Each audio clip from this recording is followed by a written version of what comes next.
Cette conférence va permettre de réunir les acteurs sur Nice qui font la ville numérique. Ce qui me semble être peut-être un peu novateur, c'est de réfléchir le numérique en lien avec la proximité. En tant qu'aménageur, je souhaite justement développer dans les nouveaux quartiers que l'on va réaliser des réseaux de communication électronique avec la mise en place du numérique. C'est une thématique sur laquelle je pense qu'on a encore beaucoup à découvrir, à creuser, proposer des nouvelles pistes en matière d'innovation, l'accompagnement des personnes âgées, la domotique, etc. Donc c'est un chantier en tant que tel et il est intéressant à ouvrir.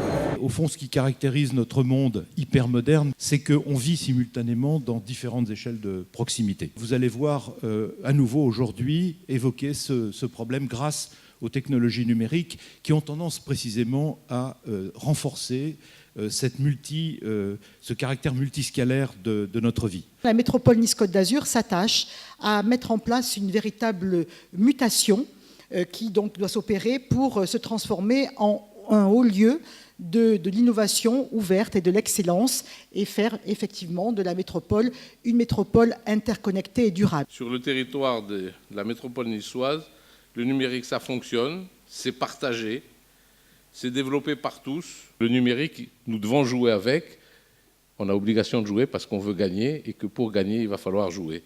Le spot mairie, c'est un outil qui permet quand même d'avoir un accès large au service public, permet bien évidemment à une famille, à des usagers, tout en faisant leurs courses, de pouvoir réaliser des démarches administratives. Je crois que c'est là tout l'objectif du numérique. C'est le numérique pour permettre véritablement d'améliorer la relation à l'usager et de rendre le service public accessible à tous et dans les meilleures conditions. Nice a été précurseur dans la technologie du sans contact puisque dès mai 2010, elle a été la première ville européenne à lancer un bouquet complet de services NFC. Il est possible à la fois d'acheter et de valider un titre de transport, donc qu'il soit un titre de bus ou de tramway, de louer un vélo bleu dans les 175 stations qui se trouvent sur le territoire de la métropole, ou alors de louer une auto bleue. Dans le cadre de la réflexion que la métropole Nice-Côte d'Azur pouvait conduire sur les nouvelles mobilités, quelques chiffres sont sortis, notamment qu'un véhicule en autopartage permet de remplacer entre 4 et 8 véhicules personnels. Donc la métropole s'est dit, voilà, si je mettais un service en autopartage, on pourrait d'ores et déjà diminuer le nombre de véhicules polluants sur l'agglomération. Je pense que les technologies numériques nous bouleversent plus qu'on ne croit. Elles ne font pas seulement, pour l'instant, elles nous aident à régler des problèmes de circulation, de transport, d'accessibilité des services publics, etc., ce qui est très très bien. Mais je pense qu'elles modifient plus que ça la ville, ou qu'elles sont en train de la modifier plus que ça. Elles développent une ville réagissante à la visite individuelle. C'est vraiment la visite, le parcours, la vie individuelle, c'est vraiment une grande nouveauté. Là, on est vraiment dans l'horizontalité totale, et je trouve ça formidable.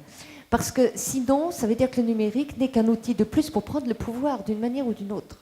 Quand on est dans l'horizontal, c'est très très différent. C'est vraiment un outil de partage. Le numérique, en ça, permet d'optimiser cette appropriation-là du temps de déplacement. Le numérique a une vraie place aujourd'hui parce qu'il nous donne cette information.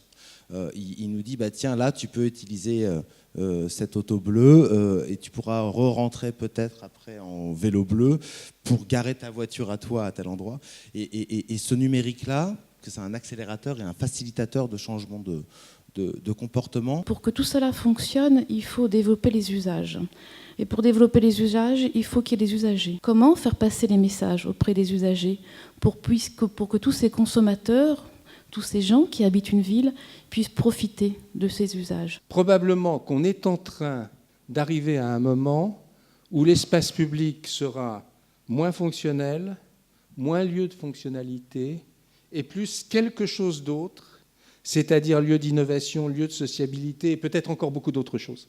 Et qu'il y a une espèce de révolution, transformation de l'espace public dans lequel le numérique joue un rôle très direct, avec les technologies qui permettent de travailler l'espace public, de lui donner un autre sens. Et pour moi, c'est un chantier tout à fait important.